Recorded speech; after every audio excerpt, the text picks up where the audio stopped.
Well, you mentioned in one of your last talks that petroleum wasn't what we thought it was, that it wasn't a fossil fuel, that it didn't come from fossil animals. Yeah. Is it just a mineral? Is it a mineral like any other mineral? Is that how it, what would you say? How did it, what's the origin of You see, petroleum? when they first found petroleum, because they were beginning to make motors and needed on axles or wheels on railroad trains and all that sort of thing, and remember trains started in the beginning of the 19th century, then oil went from just a lubricant to a fuel, and it made it valuable. And Rockefeller happened to be the smartest man in the business at the time, but he made most of his money, or much of it, off the transport of the petroleum as well as selling it. But one thing they realized was, because oil is putting a price on oil is like putting a price on a pail of water. You know, no initial cost. It's in the ground, and in those days they were, some of it almost what you'd call surface mining the oil. They didn't go down deep. So in order to get the price up, they hit on the idea that they would have to make it appear to be scarce. That after we take the next few barrels out, we're probably going to have to close this well, you know, that kind of thing. Well, a very fortuitous event. In 1892, there was a convention in Geneva of scientists to determine what organic substances are. Well, the definition of organic is a substance with hydrogen, oxygen, and carbon. And so it's usually a living substance, a tree. You analyze a dead tree, hydrogen, carbon, and oxygen, and grass and so on, living things. Animals, we are hydrogen, oxygen, and carbon. So at this Geneva Convention, Rockefeller took advantage of sending some scientists over who said, oil, petroleum, is hydrogen, oxygen, and carbon. Therefore, it must be derived from the spoiling, the rotting of formerly living matter. And playing the game properly, when this scientific convention was over, they defined oil as the residue from formerly living matter. Well, that makes it a fossil fuel. I don't know why they decided to use the word fossil, but it says formerly living matter is fossil.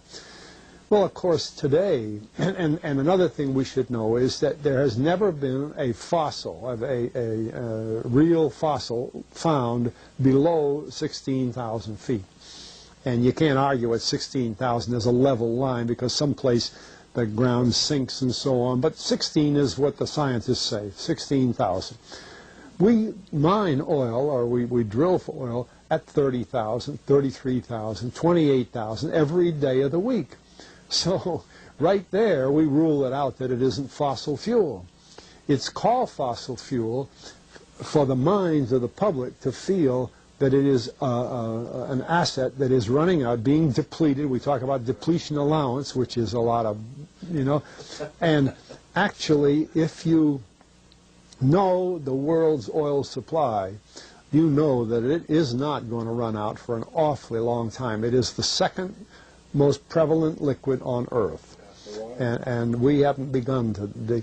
Well, with all that background, you see, the people in charge of the petroleum business, for perfectly reasonable business things, like any other man in the business, wants to keep his price as high as he can get away with. And the way to do is just say, well, there's no more. The last barrel is going to cost $1,000, and then it's all done. And they preach that stuff. What bothers me is that in geology books, it's in there. The geologists say it's a fossil fuel. Somehow they've been bought. I went to a 4-year federal staff energy seminar run by the government of the United States during the so-called energy crisis. I was the participant that represented the railroad industry. The airline industry was there. Every AA, administrative assistant of senators and congressmen, was there. The CIA was there, the Defense Department was there, the State Department was there.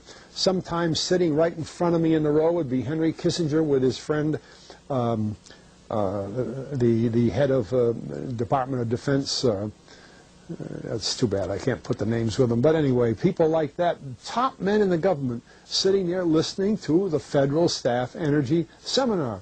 Well, what this was doing is for 4 years, they were teaching a propaganda line to the leading people in this country, and therefore to the leading people in the world, when you include the Schlesingers, Kissinger and Schlesinger, among others.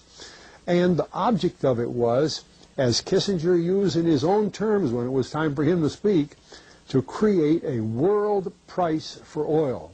In other words, not 30 cents a gallon here and 90 cents a gallon there, but let's get a world price. That's their goal, and they're trying to do that for wheat and everything else. We don't realize what the controls are, whether it's oil or some of these other things. Almost everything today is being categorized at the highest price they can possibly make it go. And so calling petroleum a fossil fuel is the basis for this system with respect to petroleum. And I don't know if the name Arthur Kantrowitz rings any bell. Arthur Kantrowitz is the head of the Kantrowitz Labs set up by the Avco company near Boston, scientific laboratories. And a great man in the scientific world. And Kantrowitz and I were sitting at a table at this seminar once, and the table happened to be all young college grad, PhD geologists. And so just to get a conversation started, I turned to Kantrowitz and I said, Arthur, what do you think about this foolishness of these speakers talking about fossil fuel? And it was kind of put up. He started laughing. He said, you know, that gets me. He says, I don't have a geology degree, but he had 1,000 other degrees. And he said, I don't understand. He said, you'd think that these heads, these other fellows at the table, we did it on purpose, start listening, you know. And he asked, he said, are you gentlemen? He says, you're here at the meeting. Are you gentlemen by any chance geologists? And one fellow, yes, I am. And the other, yeah. He said, well, why don't you tell me? He said, why is oil? You know, and he went on like that. We brought the house down because nobody could argue with Kantrowitz. He like Einstein. People aren't going to. And he told him right there. He said, just drop it. But it's in all the books and in all the papers. But it started from that strange meeting in 1892, a scientific convention.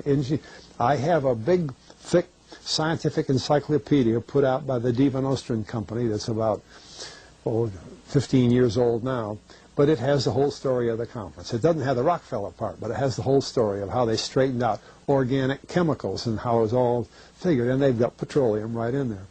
Amazing. Amazing. So these aren't accidental things, you see. There's a dollar sign behind almost everything.